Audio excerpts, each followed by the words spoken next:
Buon pomeriggio a tutti, benvenuti in Nugoro, a Dier de Vesta de Progress.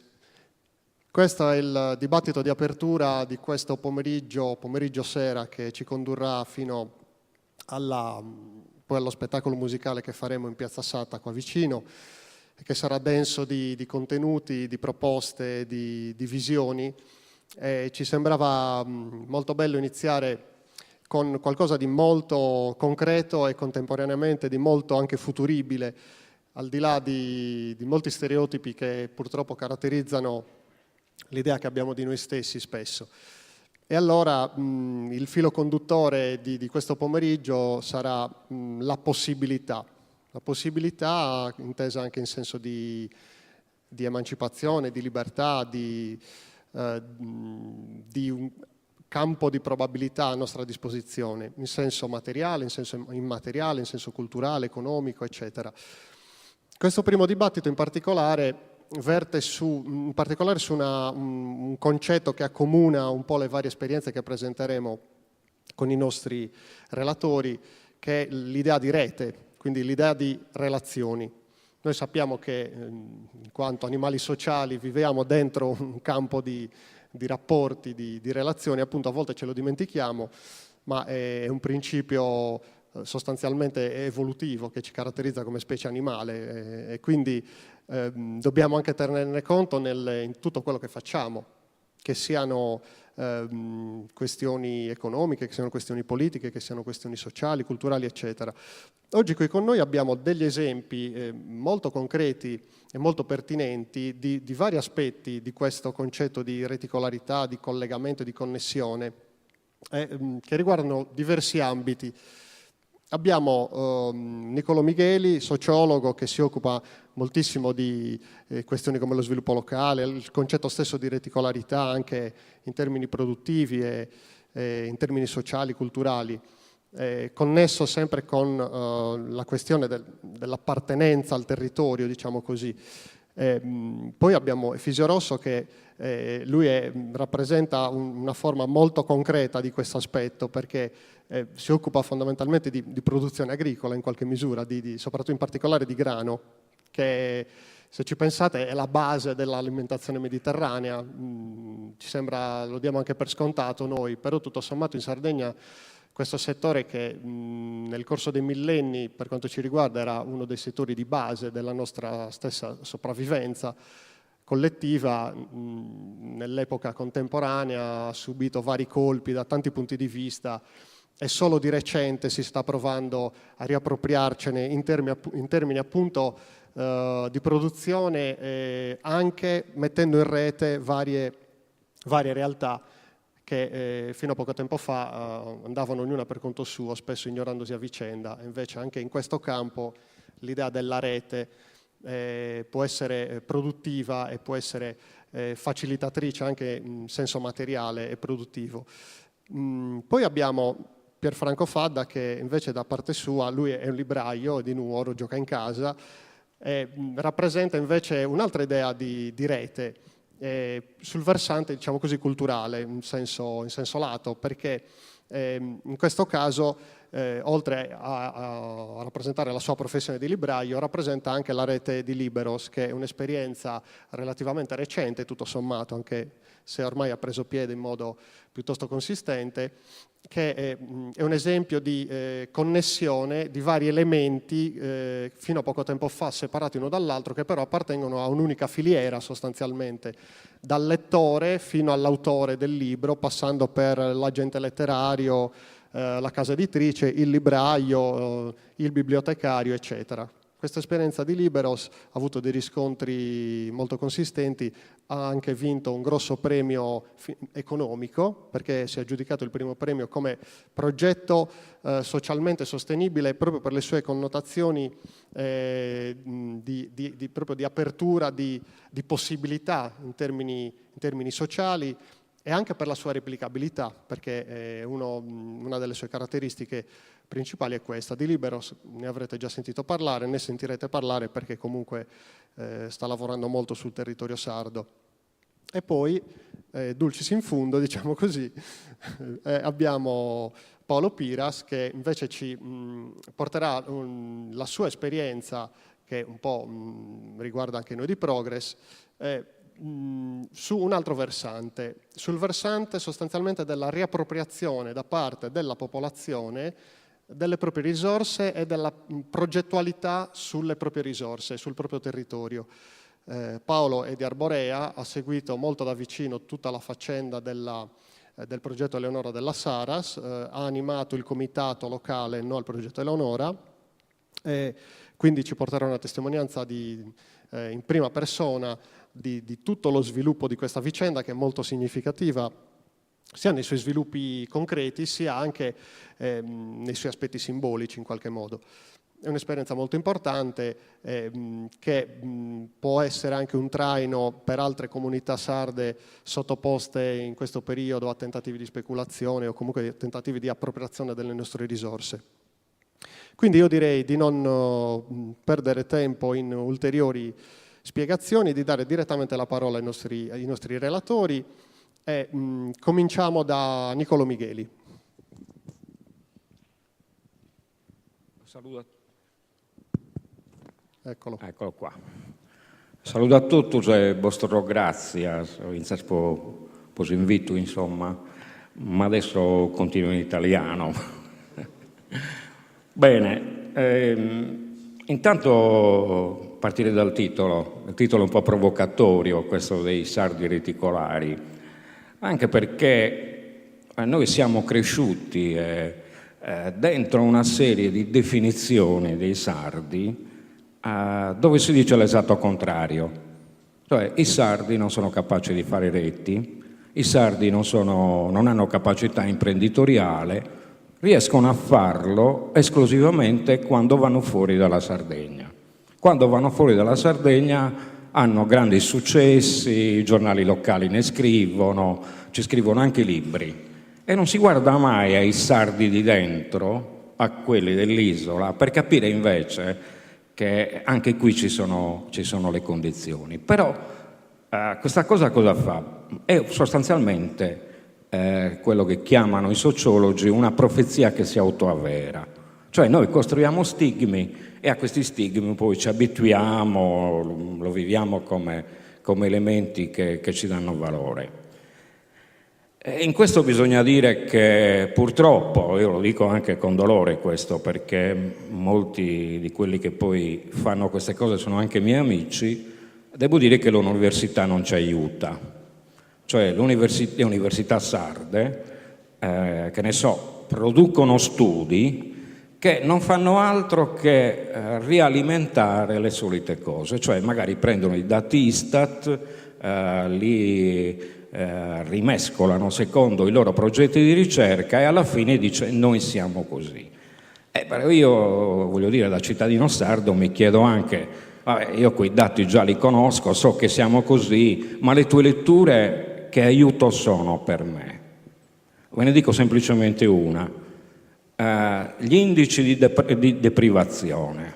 Allora, gli indici di deprivazione servono per calcolare l'analisi dell'esclusione sociale. Tu ti guardi queste cose qui e ti disperi. Cioè, nel senso che non sono l'elemento per partire, per dire siamo così e quindi tentiamo di andare oltre, cosa dobbiamo fare?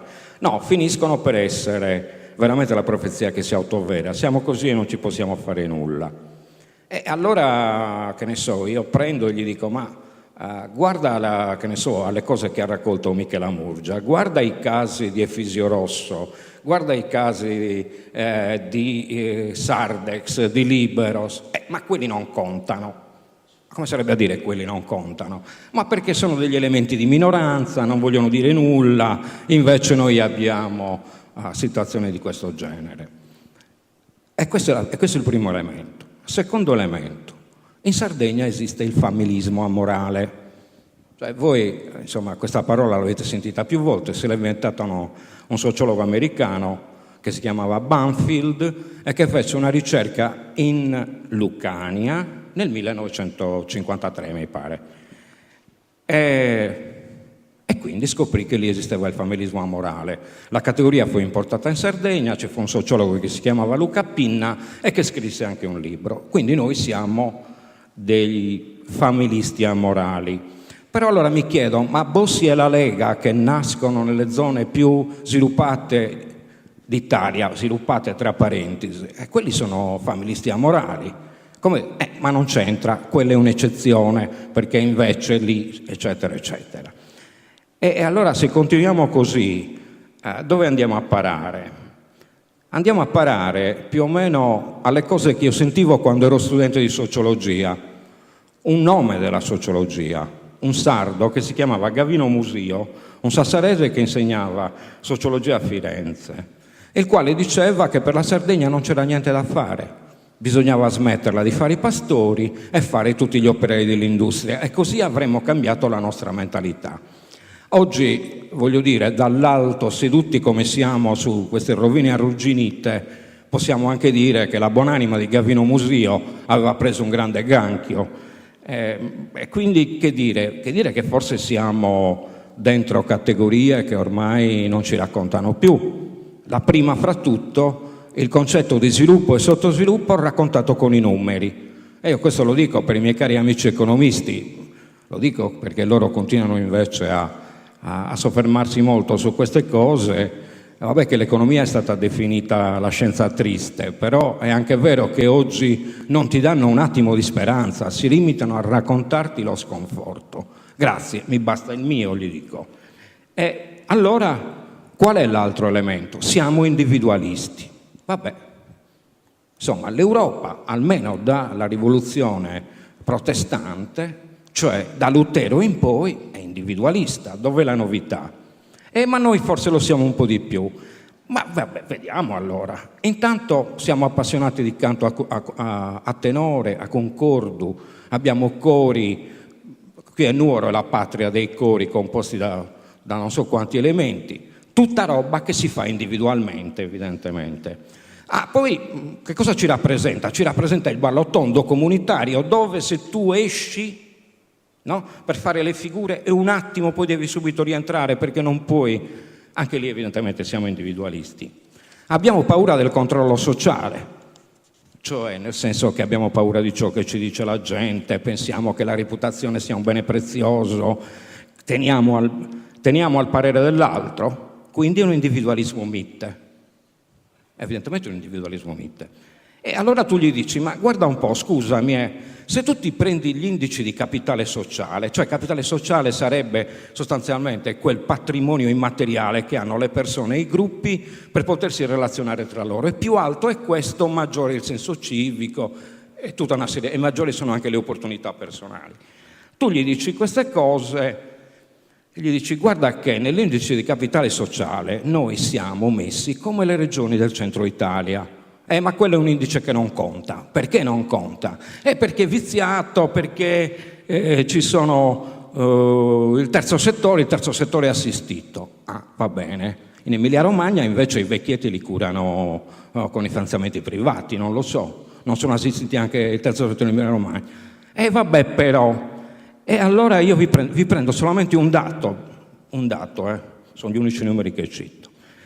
Riguardano i ragazzi di 14 anni che hanno fatto attività volontaria non retribuita, quindi gratuita, e lo hanno fatto, il dato è qui che riguarda non solo i 14enni, ma più o meno tutto l'universo.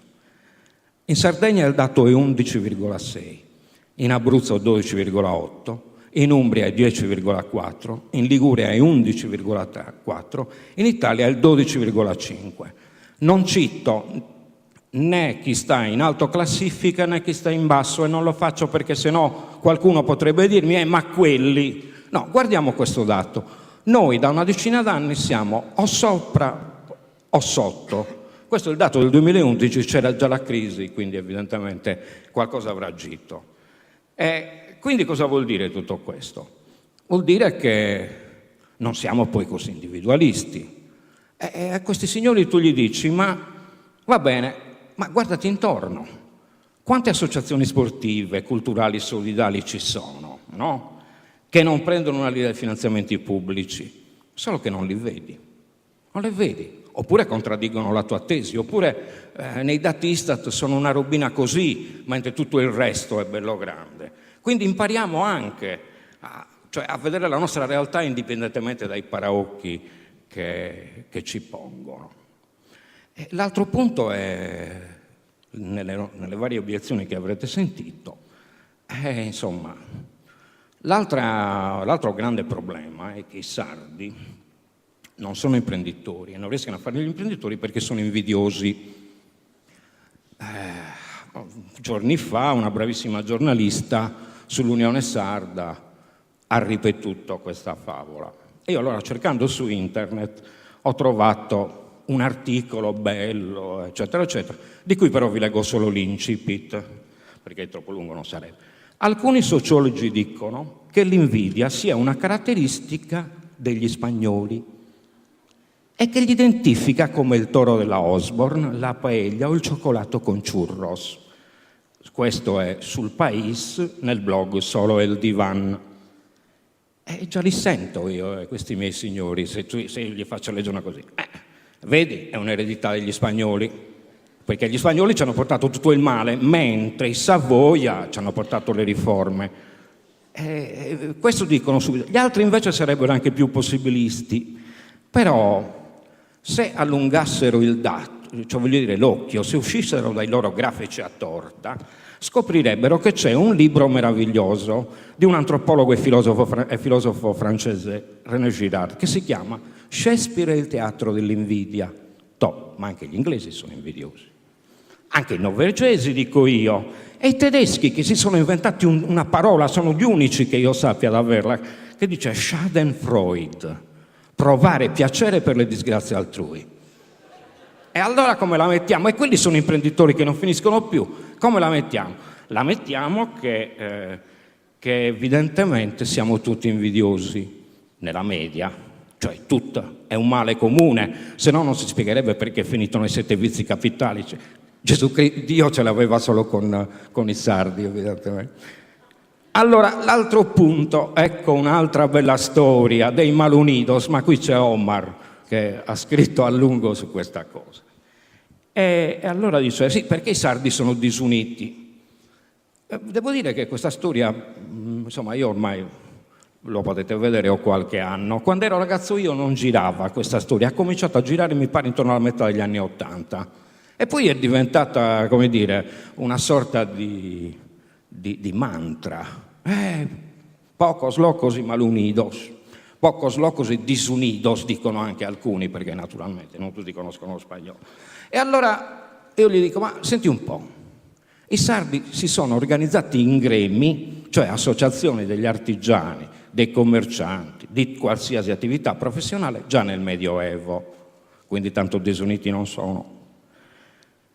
La società di Sant'Anna di Cagliari, ancora esistente, 27 maggio 1785, 2 secoli abbondanti di storia. Cosa hanno nel loro statuto? Oltre che fare la festa alla Santa in pompa magna, soccorrere i bisognosi e aiutare i soci in difficoltà. Quindi tanto disunidos non siamo, ma sono eccezioni. Aspetta che te ne racconto un altro po'. Allora, un'altra. Società operaia di mutuo soccorso di Cagliari, poi si sono estesi un po' in tutta l'isola. Anno 1856, prima dell'Unità d'Italia. Obiettivi, indennità di malattia per i soci e acquisti comunitari, Savrovvida, termine che a Pianzani ricorda qualcosa, cioè negozi dove si acquistavano i beni per i soci a prezzi concorrenziali rispetto al mercato, a prezzi agevolati. 1907, cooperativa pastori La Cesa, anzi di allevatori La Cesa di Bortigali. Non è che ce ne siano molto in giro in Italia di cooperative che nate nel 1907 e che sono ancora vive, forti e vitali. Alcune cooperative fondate dai sardisti nel 1921 sono ancora in vita. Quindi noi abbiamo anche una tradizione di organizzazioni strutturate. Quindi non è vero che siamo malunidos. Però c'è una cosa che ci contraddistingue, dove noi siamo stati bravi da sempre a fare regole, che è la modalità a cambio. cioè la modalità organizzativa della società contadina e pastorale, cioè io oggi faccio una giornata di lavoro per te, tu domani la fai per me, no? Quindi un'economia di relazione, se volete, è la banca del tempo, è l'invenzione della banca del tempo. Senza pensare poi allo scambio di beni. Quando uno uccideva il maiale, a paese mio lo chiamano susenzu, cioè il segno dell'amicizia, cioè tutti si scambiavano e per cui per 2 mesi tutti mangiavano carne quando carne non se ne mangiava. Quindi elementi come dire, dirette che esistevano. E poi quella forse più indicativa, Savonidura, cioè qualcuno il gregge gli veniva o rubato, moriva, vabbè, insomma, le varie possibilità erano tante. Tutti i pastori gli davano una pecora perché lui potesse ricostituirsi il gregge. A Santo Lussurgio, il mio paese, siccome non c'erano solo pastori ma anche allevatori di cavalli e bovini, nel 1905 si crearono una società anonima di mutua assicurazione che è vissuta per una 30 d'anni, poi sarà stata assorbita dalle assicurazioni più importanti, però è il segno della capacità di fare rete che noi non abbiamo, cioè ce l'avevamo e ce l'abbiamo ancora. Però forse adesso magari vi scandalizzo anche un po', però noi sociologi che ci occupiamo di problemi organizzativi non andiamo tanto per il sottile, quindi andiamo ad organizzare anche le forme che forse non sarebbe, cioè che per molti è un po' uno scandalo. E quindi come si organizza la devianza? Qual è l'organizzazione del banditismo in Sardegna? Quella almeno che ci hanno raccontato le sentenze, quindi certificate dalla magistratura. Bene, la prima cosa è un sociologo calabrese che ha insegnato a Sassari, non so se ci insegna ancora, Pino Arlacchi, il quale si era posto una domanda: ma come mai in Sardegna la Sardegna non ha prodotto una mafia autoctona come l'ha prodotto la Sicilia, l'ha prodotto tante altre realtà? E lui dice: il primo elemento è in quello che viene comunemente definito codice barbaricino, cioè una società armata, una società dove gli individui sono spinti dalla pressione sociale a farsi giustizia da sé. Allora, la mafia è un monopolio della violenza, cioè ti dice ci penso io, e danno dicono no, non ci puoi pensare tu, ci devo pensare io. Allo stesso modo, noi per questo siamo anche una società che in certi momenti è fortemente antistatuale, perché non riconosciamo allo Stato anche questa capacità, per fortuna adesso è sempre meno, per carità di Dio, perché erano cose terribili da gestire. Questo è il primo elemento. Che cosa porta? Porta poi sostanzialmente a un meccanismo di rifiuto dell'autorità, cioè nel senso che quando sono andati con la caduta del feudalesimo, i principales non sono riusciti a diventare una sola autorità, ma più autorità. E se hai più autorità le cose cambiano, perché entri in una costante ridiscussione. E secondo Pino Arlacchi, questo non solo ha impedito la formazione di una mafia autoctona, ma ha impedito anche l'importazione. Questo lui lo scriveva qualche anno fa rispetto a certi tentativi che erano avvenuti in Sulcis, ma anche qui per la presenza dei mafiosi. Naturalmente poi la Sardegna, lo sappiamo molto bene, è il luogo di investimento delle mafie, però non di controllo del territorio, perché evidentemente ancora forse non riusciamo a farci controllare in maniera così stretta. Ma l'aspetto della rete invece è interessante, come dicono le sentenze della magistratura, perché le bande di sequestratori, le bande di banditi, diciamo così, si organizzavano per obiettivi. C'era da fare il colpo e rispetto al colpo prendevano le migliori professionalità presenti sul mercato, no? E questa cosa qui era geometria variabile, perché tu potevi stare in un colpo e non potevi stare in un altro. Ci sono delle cose divertentissime della fine dell'Ottocento, dove c'è gente che si lamenta perché non era stato invitato alla Bardana. Ha chiamato l'amico mio, a me non mi ha chiamato. Perché non mi ha chiamato? Cosa gli ho fatto? Cioè, quindi, come vedete, una struttura fortemente a rete, modernissima. Ora, questo cosa comporta però? Questo comporta che le leadership siano turnare situazionali. Ve ne do un esempio. I priori e gli obrieri delle feste. Un anno lo fa lui, l'altro anno lo fa l'altro anno lo fa l'altro, cioè a turno. E questa cosa comporta? Comporta che praticamente c'è una ridistribuzione di responsabilità e di autorità tra le persone. Poi però abbiamo anche altri casi, cioè abbiamo gente che ha 40 anni in politica, che si è costruita la sua bella clientela in un meccanismo di scambio e quelli gli sono fedeli fin quando lui sarà capace di poter dare. Abbiamo anche quello, per carità di Dio. Però voglio dire, quella è la nostra base. Perché noi scegliamo molto la struttura a rete? Perché la struttura a rete ti dà l'impressione che non ti vincoli. Cioè, dal punto di vista psicologico, ti senti meno legato. Esempio ancora di Savonidura. Se tu per una volta non lo puoi fare, nessuno ti dice niente, lo sanno che non lo puoi fare, lo farai un'altra volta, ma nessuno ti manda la lettera di disdetta. E allora questo è lo stesso tipo di meccanismo che noi vediamo in molte delle nostre organizzazioni, cioè perché tu hai l'impressione di essere dentro un meccanismo labile che invece è un meccanismo molto forte. È veramente, da questo punto di vista, un fatto di tipo psicologico. Ora, la cosa più interessante è che queste reti tradizionali sono una concezione molto attuale, molto adatta ai nostri tempi. Cioè, se voi guardate, chi sta nelle reti come noi, siamo tutti punto terminale e nodo. No, poi adesso si dice anche l'indice di separazione, cioè quant'è che ci separa, che ne so, nei contatti telematici, no? Quant'è che ci separa da Barack Obama? Mi pare 3 o 4 gradini, perché c'è sempre qualcuno che è amico di Barack Obama, un po' più in là, ma lo è. Quindi, come vedete, è una situazione da questo punto di vista che per noi andrebbe al meglio. Ora, l'unico limite che ha questo è che può impedire la strutturazione.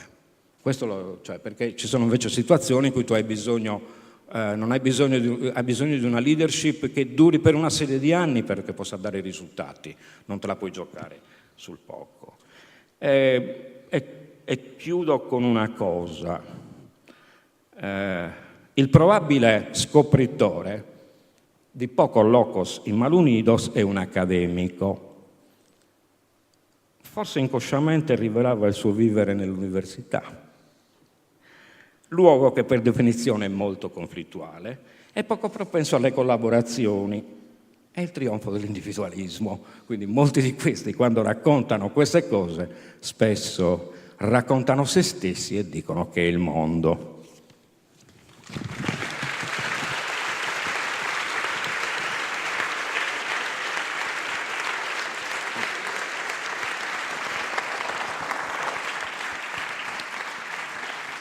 Grazie Niccolò Micheli.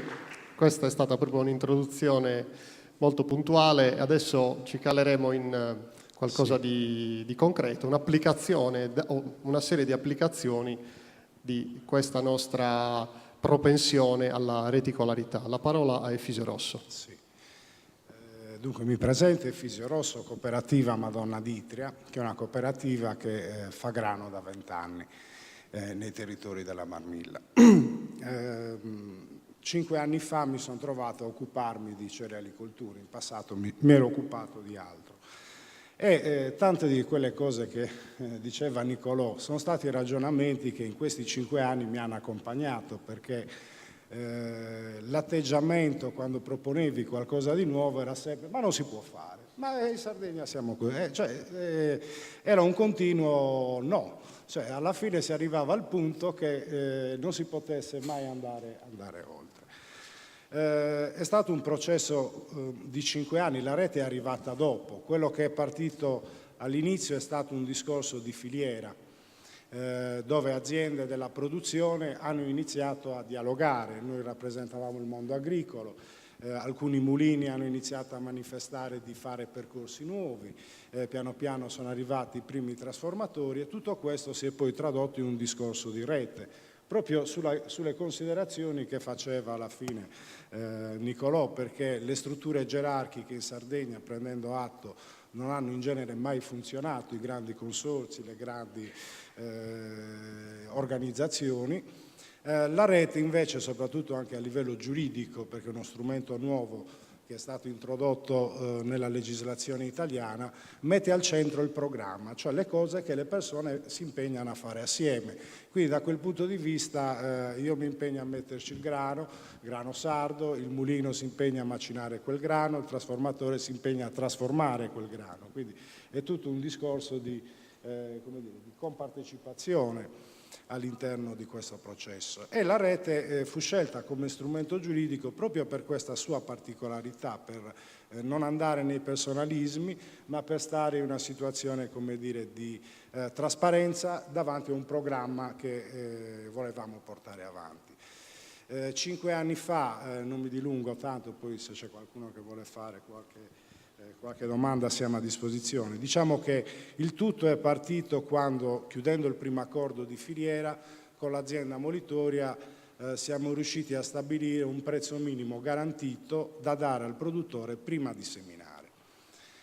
Questo è stato fondamentale perché ha permesso di rifarli ritornare imprenditori agricoli per certi versi, perché quello che io ho trovato quando iniziai a occuparmi di agricoltura, il produttore, diciamo, buttava del seme, a chi lo vendi? Ma quest'anno a Cellino, quest'anno al Consorzio Agrario, senza mai, come dire, un piano di lavoro che andasse oltre quel raccolto.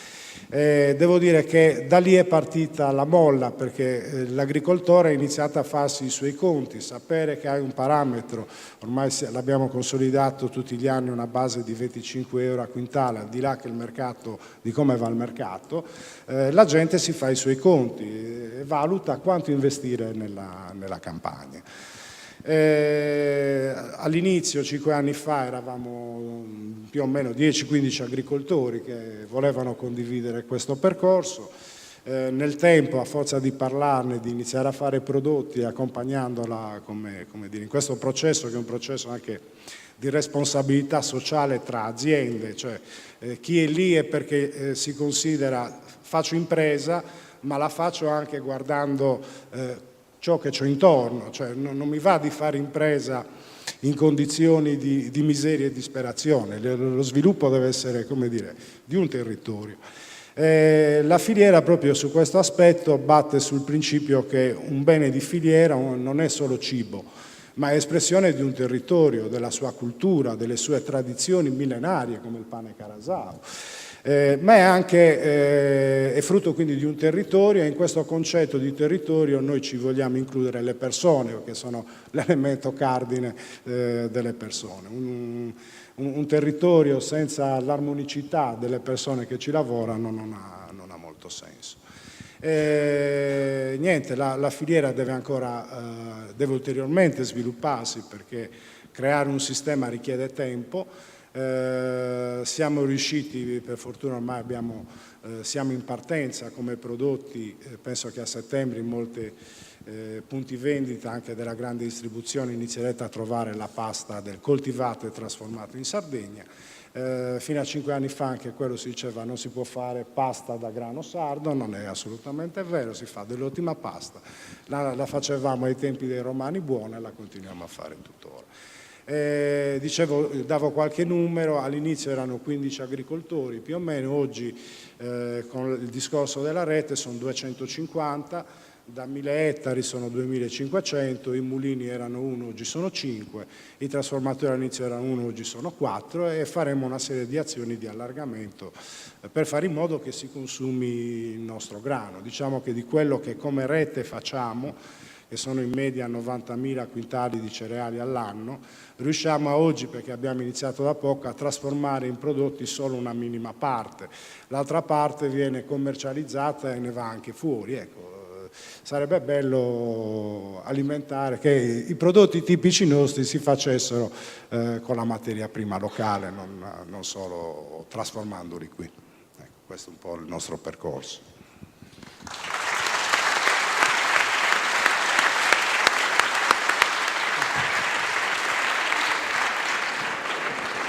Grazie anche a Efisio Rosso. Come vedete c'è un elemento importante dentro la questione delle reti che è anche la progettualità, la pianificazione. Un esempio di buona progettazione e pianificazione è anche quello di Liberos, di cui adesso ci parla Pierfranco Fadda. Buonasera a tutti. Io, come ha detto prima Omar, faccio il libraio. La realtà culturale sarda è una realtà particolare perché, pur avendo il più basso numero di laureati d'Europa probabilmente, siamo una regione dove, per esempio, invece di in controtendenza si legge tantissimo. Siamo ai livelli del Nuoro, in particolare ai livelli del Trentino, che è la regione nella quale tu mi insegni si legge di più d'Italia, e comunque mediamente tutta la Sardegna ai livelli del centro Italia. E in questo territorio, nell'ambito culturale, già esisteva un insieme di reti. Proprio seguendo il discorso di Nicolò, i librai sardi già dialogavano tra di loro, le biblioteche sarde sono da sempre strutturate per consorzi, almeno una trentina d'anni, quindi diversi consorzi bibliotecari sparsi per tutta la Sardegna, che dialogano tra di loro. Gli stessi editori avevano un'associazione molto forte, con alti e bassi, con differenziazioni, con una diversa anche visione del fare editoria in Sardegna, però avevano questo loro dialogare. E, cosa strana, forse unica nell'ambito nazionale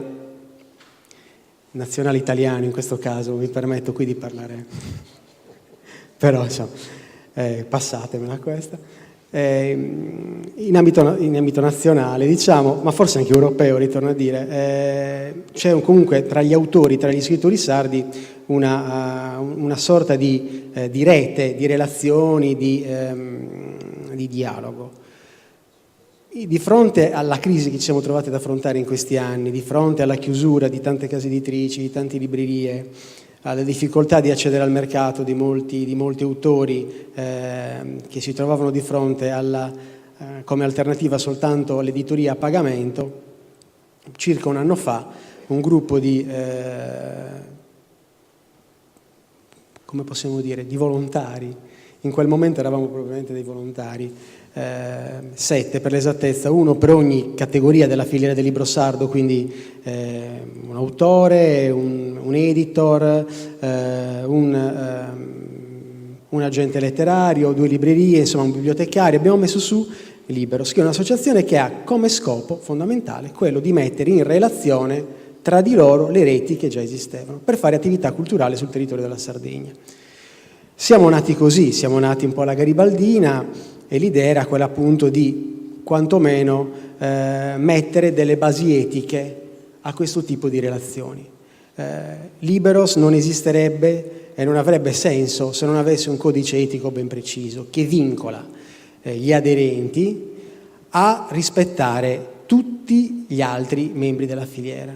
E quindi qua il discorso del mors tua vita mea è passato immediatamente al vita tua, vita mea. Non posso andare avanti se non rispettando la tua professionalità, se non rispettando il tuo lavoro, e quindi in un ambito di reciproco aiuto saremo capaci di rendere economicamente sostenibili, economicamente valide le buone pratiche. Questo è lo scopo che ci siamo dati e questo è ciò che stiamo portando avanti. A un certo punto di questo cammino abbiamo incontrato questo bando, che era il bando Che Fare, proposto dalla Fondazione 2.0, dove un privato, che poi ormai si può dire è il proprietario italiano del marchio Moleskine, ha deciso di mettere 100.000 euro in palio in una botta sola, cioè non 100.000 euro da dividere in 25 iniziative tipico del pubblico, ma ha deciso di dare 100.000 euro al progetto culturale più innovativo e di maggior impatto sociale d'Italia. 500 partecipanti, una quarantina di finalisti. Siamo entrati nella finale ristretta a 6, a 7, grazie al voto sul web, io dico dei sardi, ma di tanti anche nella penisola, che hanno ritenuto questo progetto. Ci trovavamo a competere con per esempio il Teatro Valle Occupato, che aveva una visibilità sicuramente superiore alla nostra, con un progetto legato al rione Sanità di Napoli, che da solo fa più abitanti di tutta la Sardegna, con il quartiere di San Salvario di Torino, che anche lì è una tradizione. Ecco, questo impatto ci ha costretti a ripensarci. Cioè, tra le varie cose che occorreva fare per poter partecipare a quel bando, c'era uno strutturarsi dal punto di vista del business plan, della sostenibilità economica. Siamo stati aiutati. La rete di relazioni costruita nel tempo ci ha aiutato a fare questo progetto e ci ha aiutato a capire che potevamo dare anche qualcosa in più, che non bastava portare gli autori per i librai a un costo inferiore, non bastava aiutare le associazioni culturali a fare attività nei loro paesi a basso costo. Ci siamo accorti che noi potevamo anche diventare un riferimento per le amministrazioni della Sardegna, che aderendo a Liberos possono avere accesso a tutta una serie di servizi che vanno appunto dalla semplice presentazione al festival. Qualche settimana fa l'amministrazione di Terralba ci ha chiesto di organizzare un piccolo festival di un paio di giorni, che è stato un grande successo, e l'abbiamo fatto come? Grazie alle relazioni, agli autori che conoscono gli editori e quindi ci hanno fatto contattare gli uffici stampa, ai librai che hanno una grande esperienza nell'organizzazione logistica delle iniziative culturali e così via, alle biblioteche che conoscono il territorio. Tutto questo con lo scopo di fare attività culturale in periferia. Fare attività culturale a Cagliari, Sassari, Oristano è facile. C'è una tradizione, c'è una storia, ci sono le attività che l'hanno sempre fatta, sempre fare le biblioteche, le librerie che l'hanno sempre fatta. E guarda caso è il posto dove i comuni sono meno disponibili a investire direttamente in queste attività. Ci sono in Sardegna decine e centinaia di amministrazioni che vogliono investire in cultura e che non hanno l'esperienza, o il know-how si direbbe, adesso questa bella parola inglese, per poterlo fare. E noi glielo diamo questo know-how. La nostra idea è di fare un festival non di 3 giorni in un posto, ma di 365 giorni in tutta la Sardegna. Questo è il nostro obiettivo. E il festival che faremo tra settembre, ottobre e novembre, che si chiamerà Entula, sempre che arrivino i soldi, perché anche qui non siamo sempre... Però lo faremo lo stesso, anche senza soldi.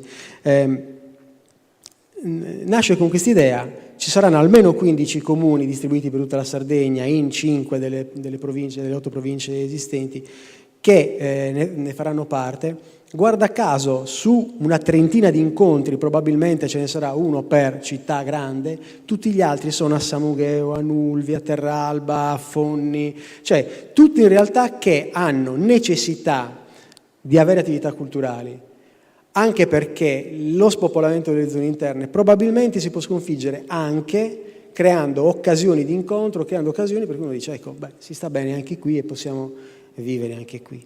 Il premio che abbiamo vinto era di 100.000 euro, questi 100.000 euro ci consentiranno per un paio d'anni di pagare chi lavora per Liberos, che è una cosa molto importante, perché il lavoro va pagato, va bene operare in maniera amatoriale, però se lo fai e se lo fai professionalmente devi essere pagato, e ci consente di avere un paio d'anni di tempo per strutturarci. In fondo siamo poco più che una start-up, siamo nati in questi giorni 1 anno, però hanno parlato di noi Repubblica, il Corriere, nei giorni scorsi sulle 24 ore, ci hanno cercato dai presidi del Libro della Puglia per farsi spiegare come nasce Libero, ci ha chiamato la Regione Abruzzo, alla quale dei libri non interessa, ma gli interessa la scalabilità del processo e la replicabilità del progetto su altri esempi. Anche questo ci dà forza e ci fa capire che stiamo prendendo la strada giusta. Quindi la rete si può fare e in Sardegna esiste la possibilità di farla in tanti altri settori, non soltanto nell'ambito culturale.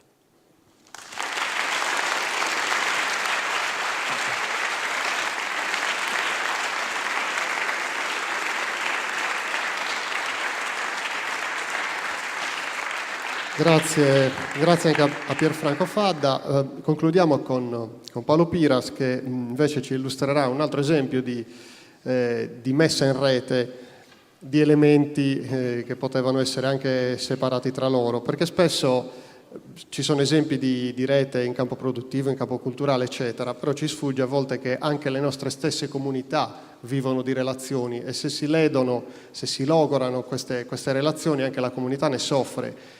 E moltissimi mali di cui soffriamo, sto parlando anche di mali in termini molto pratici, materiali, spesso derivano dalla lacerazione di questo tessuto reticolare.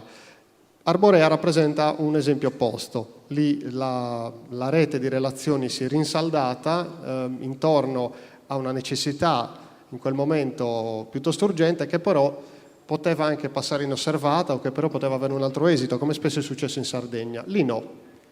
Lì è scattato un altro meccanismo, e di questo appunto adesso ci parlerà Paolo. Grazie Omar, grazie a tutti voi per essere qua. Buonasera, io sono Paolo Piras, appunto sono responsabile comunicazione di Progress e sono insieme a un'altra decina di ragazzi di Arborea tra i fondatori del comitato civico No al progetto Eleonora. Prima una piccola premessa che mi è venuta in mente adesso mentre discutevamo. Tutti stiamo parlando di reti create, però mi è venuto in mente che in realtà io vengo da una comunità che già essa stessa ha una rete. Arborea è già una rete cooperativistica, una rete produttiva, cioè una realtà che da un secolo, quasi un secolo, è consapevole di se stessa, è una rete che sa bene quello che deve fare, sa bene conosce il proprio modello di sviluppo. E quindi ho pensato che una rete, quando è sviluppata, quando riesce a coinvolgere un determinato numero di persone, quando riesce ad avere una produttività, chiamiamola così, magari riesce a creare al proprio interno anche degli anticorpi per riprodursi, per allargarsi e per garantire la propria esistenza. È un po' quello che è successo con noi. Vi spiego brevemente cos'è il progetto Eleonora, per chi non lo sapesse. È un progetto presentato dalla Saras che prevede la trivellazione del sottosuolo di Arborea per estrarre del gas. Prevede la trivellazione in un punto molto particolare, a circa 400 metri da delle abitazioni, a 200 metri da un'oasi naturalistica importantissima, quale quella di Sanarrubia, a poco meno di 1 chilometro dalla spiaggia, a 100 metri dal campeggio comunale, insomma in un punto veramente pessimo proprio. Noi abbiamo scoperto questo progetto un po' per caso, come semplici cittadini di Arborea, abbiamo trovato un documento su internet, l'abbiamo letto e ci siamo incuriositi. E proprio perché siamo consapevoli della potenza, diciamo, della nostra rete originaria, della rete di Arborea, siamo consapevoli e siamo coscienti di quello che rappresenta, ci siamo posti una semplice domanda, cioè è compatibile questo progetto con la nostra realtà? Si può inserire all'interno della rete produttiva di Arborea un elemento che è tendenzialmente estraneo, perché stiamo parlando di un elemento di industria pesante, di industria petrolchimica o comunque di industria estrattiva. Quindi abbiamo letto il progetto, ci siamo fatti qualche domanda, ci sono venuti dei dubbi, abbiamo studiato per diverse settimane e siamo arrivati a una conclusione. Ci siamo detti no, questo progetto non è compatibile, secondo noi trivellare il sottosuolo di Arborea per estrarre del gas non è assolutamente compatibile con la realtà che rappresenta Arborea, non solo a livello economico ma anche a livello di immaginario, ecco, quello che rappresenta proprio Arborea nella mente dei sardi in questo momento. A quel punto, quando noi come piccolo comitato embrionale ci eravamo dati la risposta, ci siamo trovati davanti a una scelta. Potevamo rimanere un piccolo gruppo di persone che dicevano no, questo progetto non bisogna farlo, voi tutti non capite niente, ci rinchiudevamo, ci potevamo incatenare davanti a qualche cancello, oppure avevamo una seconda possibilità. La seconda possibilità era quella di mettere in rete le conoscenze che avevamo acquisito nei mesi di studio, di condividere queste informazioni e di cominciare un percorso di creazione di coscienza civica, di una nuova coscienza collettiva nel nostro paese. Abbiamo scelto per la seconda opzione. Abbiamo deciso quindi di intraprendere un percorso, abbiamo organizzato prima un'assemblea pubblica dove 3 ragazzi si sono messi davanti a tutto il paese a spiegare cos'era questo progetto e perché secondo noi non era compatibile con la nostra realtà. Ovviamente un po' siamo stati guardati, ci hanno guardato storto per diverso tempo, per parecchi mesi. Molte persone ad Arborea si continuavano a domandare ma perché dicono no, continuano a tirare fuori dei documenti, però ci sembra così strano. Di solito quando arriva qualcuno che vuole proporre un progetto di sviluppo, un progetto industriale per un paese, propone sempre di portare il lavoro, dei soldi. Se questi ci portano del lavoro, perché dobbiamo dirgli di no?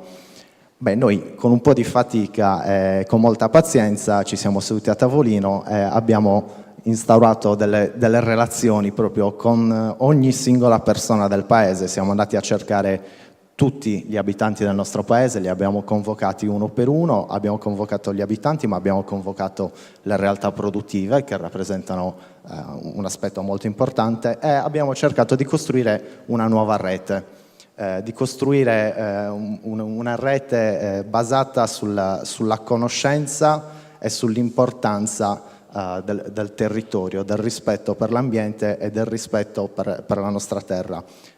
Una cosa che dovrebbe essere normale, ma per cui evidentemente molti sardi a cui non sono abituati. Il percorso è stato lungo, ormai siamo attivi da 2 anni. Questo comitato è nato nell'ottobre del 2011. Giusto per tornare ai luoghi comuni di cui diceva il professor Michele all'inizio, anche noi all'inizio ne abbiamo sentiti parecchi: ma cosa volete fare? La Saras è una potenza, una grandissima industria, non potrete mai fare niente, loro fanno quello che vogliono, noi siamo piccoli, dobbiamo continuare a stare zitti, insomma, tantissimi veramente. Beh, io vi dico una cosa, il piano iniziale della Saras era quello di trivellare a giugno del 2012. Siamo a agosto 2013 e di trivelle ancora non se ne vedono e non se ne vedranno per parecchio tempo. Questo perché? Perché c'è stata un'organizzazione meticolosa, non solo ovviamente da parte nostra, ma da parte di tutta quella rete che ormai si era creata e che si era messa in moto, nell'attirare l'attenzione su questa problematica. Quindi si sono organizzate prima appunto delle assemblee, poi degli incontri, poi si è passati a organizzare degli incontri culturali, poi a delle vere e proprie manifestazioni. Penso a quella del 20 aprile, alla Marcia della Terra, quando migliaia di sardi provenienti veramente da tutte le parti dell'isola, e moltissimi sono qua in sala, li vedo, vi ringrazio ancora e continuerò a ringraziarli. Migliaia di sardi sono arrivati con un pugno di terra, del proprio paese, l'hanno portata ad Arborea e l'hanno versata in un vaso in cui abbiamo piantato un albero. E poi si è arrivati al momento clou, che è stato, io lo definisco molto tranquillamente, un momento storico, che è stato il 30 maggio di quest'anno, cioè il momento in cui per la prima volta un'intera comunità, un intero paese si è trovato a confrontarsi con un'azienda privata, con la Saras, che doveva rispondere alle domande dei cittadini. Il problema per loro è stato uno, e cioè il fatto che quei cittadini erano consapevoli, quei cittadini erano 2 anni che studiavano e quegli stessi cittadini li hanno tenuti per 8 ore sul banco degli imputati. Ci dovrebbe essere un video disponibile che ora, se possibile, ci vediamo, dura qualche minuto e spiega bene quello che è successo.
segnalare ai proponenti del progetto Eleonora che questo progetto non è accettato, forse oggi più degli altri giorni, più che in tutti questi 20 mesi ve ne siete resi conto. Come potete pensare di inserire un progetto all'interno di un territorio che mostra questa contrarietà?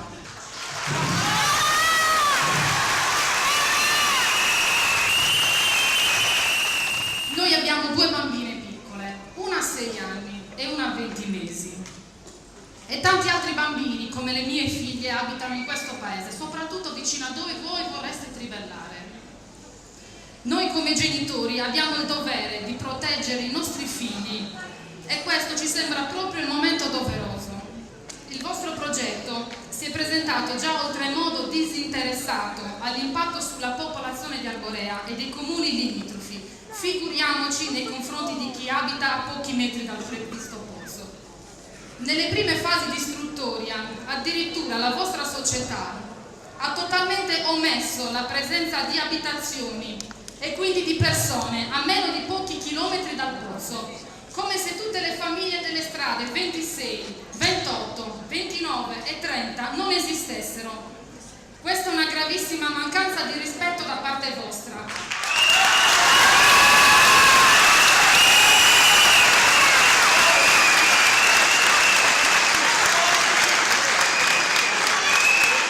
Accettiamo anche chiaramente un no a prescindere, lo capiamo, lo state dicendo.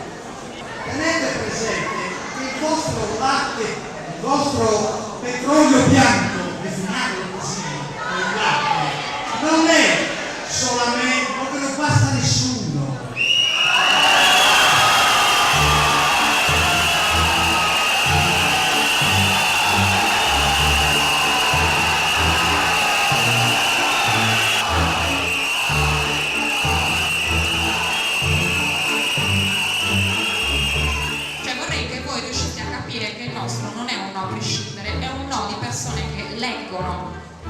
Leggono la letteratura scientifica e sono preoccupate da quello che sta succedendo sia a San Rocco che nel resto della Sardegna e che non vogliono che situazioni di questo tipo si ripetano ad Arborea.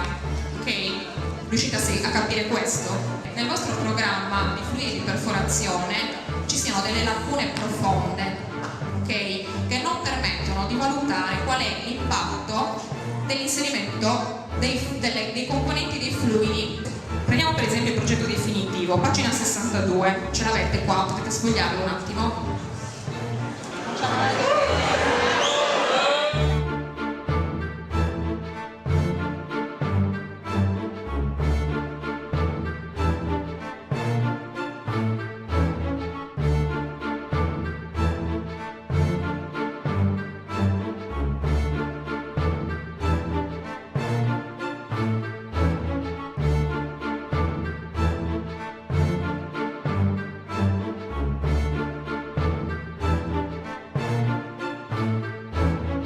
Noi diciamo no a nessun posto, né qui né altrove, ovunque voi andrete, noi ci saremo.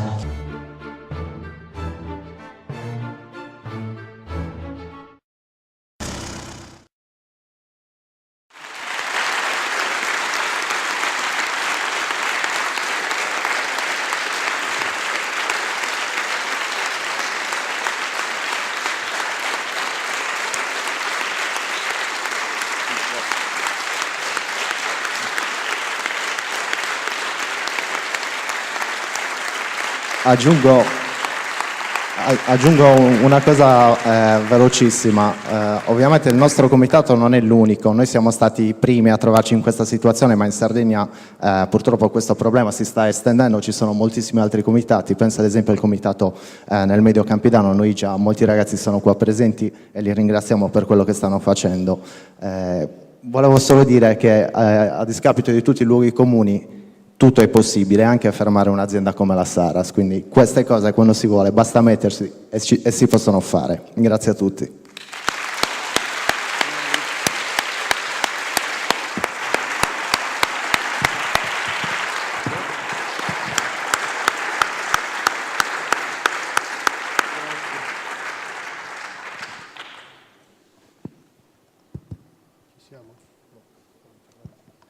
Ecco, scusate. Grazie mille Paolo, veramente per queste immagini sempre molto emozionanti.